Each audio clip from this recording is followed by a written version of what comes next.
Saya mau cerita.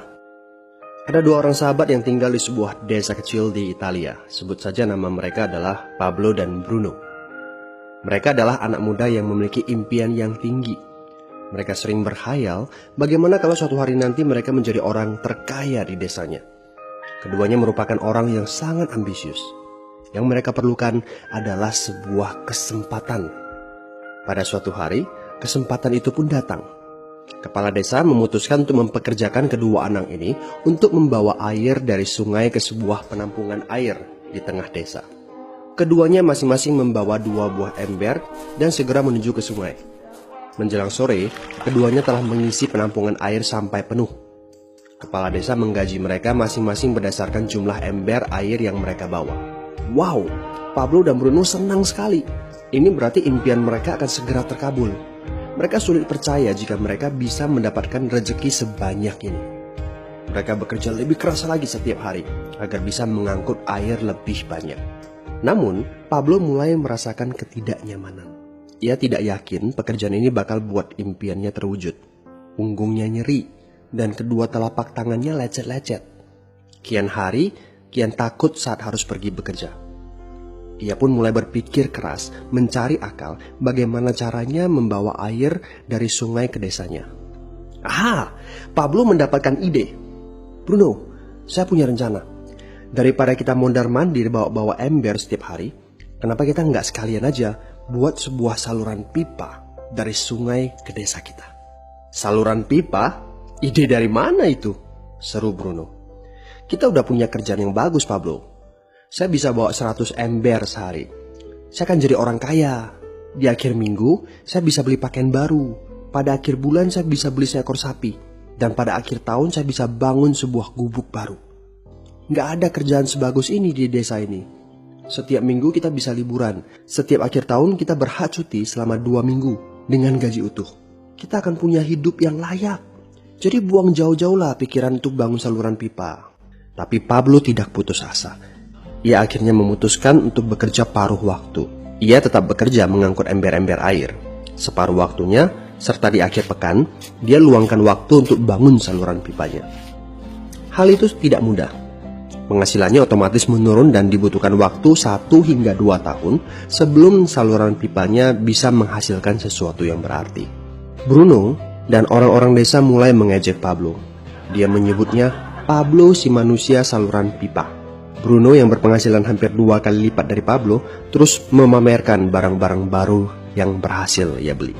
Sapi, keledai, pakaian, sepatu baru, gubuk bertingkat 2. Bruno bisa makan mewah di kedai.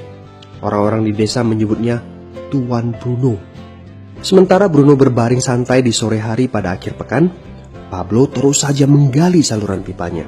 Pada bulan-bulan pertama, Pablo memang tidak bisa menunjukkan hasil dari usahanya. Pekerjaannya memang sangat berat, bahkan lebih berat daripada kerjaan Bruno. Karena Pablo juga harus bekerja pada malam hari. Demikian pula di akhir minggu. Tapi Pablo selalu mengingatkan pada diri sendiri bahwa impiannya dibangun berdasarkan pada perjuangan yang dilakukan hari ini. Dari hari ke hari, dia terus menggali, inci demi inci. Sedikit demi sedikit, lama-lama jadi bukit. Dari 1 inci kemudian menjadi 1 kaki. Kemudian jadi 10 kaki. Kemudian 20 kaki, 100 kaki, dan seterusnya. Bersakit-sakit dahulu, senang-senangnya kemudian. Demikian dia terus menyemangati dirinya sendiri. Sepulang kerja, tubuhnya lelah sekali. Fokus pada hasilnya. Kata-kata itu terus ia ulangi dalam hati setiap hari saat dia pergi tidur. Sementara dari bar di desa itu terdengar gelak tawa mengiringinya ke alam mimpi. Ayo, fokus pada hasil akhir. Hari berganti bulan. Saluran pipanya sudah setengah jadi. Saat beristirahat, Pablo melihat dari jauh sahabatnya Bruno yang terus saja mengangkut ember-ember. Bahu Bruno tampak semakin lama semakin membungkuk. Dia menyeringai kesakitan. Langkahnya semakin lamban akibat kerja keras setiap hari. Dia semakin jarang bersantai-santai di tempat tidur gantungnya. Dia lebih sering terlihat di bar, duduk dengan wajah letih dan murung. Saat pengunjung bar melihat Bruno, mereka saling berbisik. Hei, ini dia Bruno si manusia ember. Dia lebih suka duduk sendiri di sudut yang gelap ditemani botol-botol kosong di sekelilingnya. Akhirnya, Saat bahagia Pablo pun tiba. Saluran pipanya sudah rampung. Orang-orang desa berkumpul saat air mulai mengalir dari saluran pipanya menuju ke penampungan air di desa. Sekarang, desa ini sudah bisa mendapatkan pasokan air bersih secara tetap. Pablo tidak perlu lagi membawa ember. Artinya, airnya akan terus mengalir, baik dia sedang bekerja maupun tidak. Air itu mengalir saat dia makan, saat dia tidur. Air itu mengalir di akhir minggu ketika dia asyik bermain. Semakin banyak air yang mengalir ke desa itu, semakin banyak pula uang yang mengalir ke kantong Pablo. Apa moral dari cerita ini? Pertanyaan yang paling penting untuk kita renungkan adalah, siapakah Anda? Seorang pembawa ember atau seorang pembuat saluran pipa? Apakah Anda hanya mendapatkan penghasilan jika Anda datang ke tempat kerjaan, seperti Bruno pengangkut ember? Atau Anda termasuk orang yang bekerja hanya sekali saja, kemudian Anda dibayar terus-menerus, seperti Pablo pembuat saluran pipa? Jika Anda termasuk orang kebanyakan, itu berarti Anda bekerja dengan menggunakan pola pembawa ember. Anda membarterkan waktu untuk mendapatkan uang. Maksudnya, bekerja 1 jam dibayar per jam, bekerja 1 bulan dibayar per bulan, bekerja setahun dibayar per tahun. Masuk akal kan? Masalahnya, dengan sistem pembawa ember, masuknya uang akan berhenti saat kita berhenti bawa ember. Artinya pendapatan kita hanya sementara alias tidak langgeng.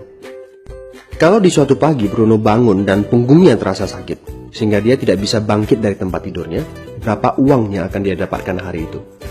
0 besar. Fakta yang harus kita sadari adalah kita tidak bisa bekerja selamanya karena faktor usia dan kesehatan. Jika kita tidak sanggup membarterkan waktu kita, maka kita tidak akan mendapatkan uang. Pablo jauh hari sudah menyadari keterbatasan ini. Karena itulah dia langsung berpikir untuk menciptakan suatu sistem yang memungkinkan dia untuk terus mendapatkan bayaran baik dengan cara barter waktu ataupun tidak. Pikirkan ini. Bagaimana dengan Anda? Anda mau apa kalau besok penghasilan Anda berhenti? Apa yang akan terjadi kalau Anda dipecat? Apa yang terjadi kalau kemudian Anda sakit atau cacat sehingga tidak bisa membawa ember lagi? Bagaimana seandainya perawatan kesehatan yang mendadak yang harus Anda jalani menghabiskan uang tabungan Anda? Apa yang terjadi bila uang tabungan Anda itu langsung menguap dalam semalam? Kalau penghasilan Anda berhenti besok, untuk berapa lama Anda bisa membayar hipotek Anda? Cicilan rumah, mobil Anda, ataupun untuk biaya sekolah anak-anak Anda? 1 tahun, 6 bulan, 3 bulan, atau 3 minggu? Jelas. Apakah Anda bekerja sebagai penyapu jalan, bekerja di kantor, punya jabatan tinggi, atau memiliki toko, seorang profesional di bidang tertentu, tetap saja Anda membarterkan antara satuan waktu dengan satuan uang. Apakah dengan cara demikian Anda akan aman? Satu-satunya jalan untuk menciptakan keamanan yang sesungguhnya adalah seperti yang dilakukan oleh Pablo, yaitu membangun saluran pipa saat Anda masih bekerja sebagai pembawa ember. Dengan membangun sebuah saluran pipa, Anda cukup mengerjakan pekerjaan sekali saja, capeknya sekali saja, tetapi Anda akan dibayar terus-menerus. Saluran pipa ini akan memberikan Anda penghasilan walaupun Anda sedang tidur ataupun Anda sedang main. Penghasilan ini juga akan terus Anda peroleh setelah Anda pensiun, pada saat Anda sedang sakit ataupun cacat sehingga tidak bisa bekerja, dan juga dalam situasi darurat. Inilah yang disebut sebagai penghasilan pasif. Anda tahu, saat ini kami sedang membangun saluran pipa yang akan memberikan penghasilan pasif. Mau tahu caranya? Hubungi teman yang meminta Anda untuk menonton video ini. Dia punya akses untuk informasi yang Anda butuhkan. Mintalah video lanjutannya, atau jika memungkinkan, bertemu langsung dengan teman Anda.